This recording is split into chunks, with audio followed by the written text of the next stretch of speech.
अगर आप भी इंदौर में रहने वालों में से हैं और आपको साफ पानी का डर है कि पानी साफ नहीं मिल रहा है तो ये वीडियो आपके लिए। हेलो एवरीवन, मैं डॉक्टर अक्षय वनवट आज ये वीडियो बना रहा हूँ क्योंकि इंदौर में पानी को लेकर बहुत सारी दिक्कतें आ रही हैं। हमें साफ पानी नहीं मिल पा रहा है पीने के लिए। इवन जो पानी साफ दिख रहा है वो भी गंदा हो सकता है। सो ये जो क्लीन वाटर हम सोच रहे हैं ये बैक्टीरिया और वायरस से क्लीन होना चाहिए।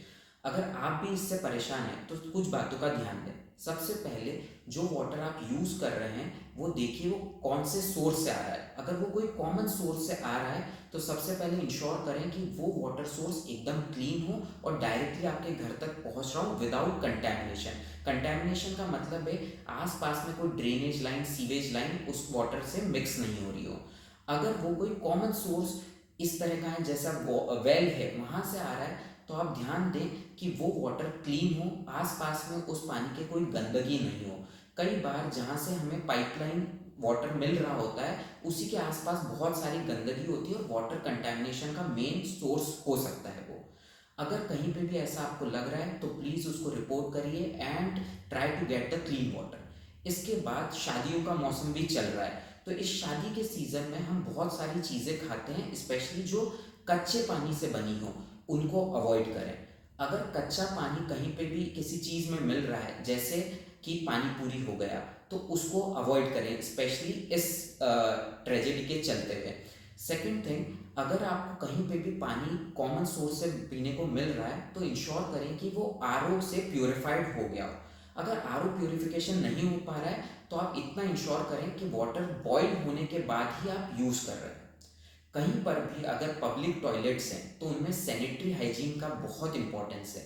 मतलब वो क्लीन होने चाहिए क्योंकि अगर वो गंदे हैं तो हमारे वाटर कंटेमिनेशन के चांसेस बढ़ जाते हैं। इसके बाद अगर आप कहीं पे भी वॉशरूम या पब्लिक टॉयलेट या नॉर्मल टॉयलेट्स यूज़ कर रहे हैं तो उसके बाद इंश्योर करिए आपने हाथ अच्छे से वॉशरूम यूज़ करने के बाद धोएं।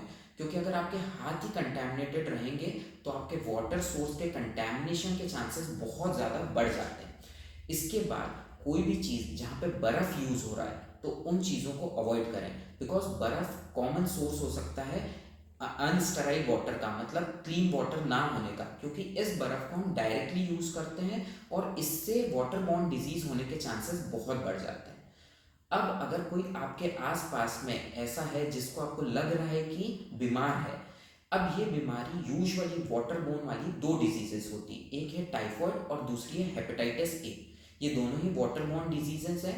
इनमें यूजुअली आपको तेज़ बुखार, बुखार जो बहुत दिन तक आ रहा हो, हेडेक, शरीर पे रैशेस, पेट में दर्द, लिवर इनलार्जमेंट, ये सब फीचर्स मिलते हैं, या आंखों का पीला होना।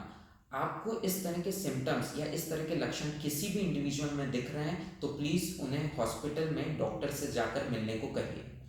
इन बेसिक मेजर्स को फॉलो करके आप अपने आप को भी बचा सकते हैं और आसपास के लोगों को भी। तो please stay healthy, stay safe, and if anything needed for as a consultation do contact us.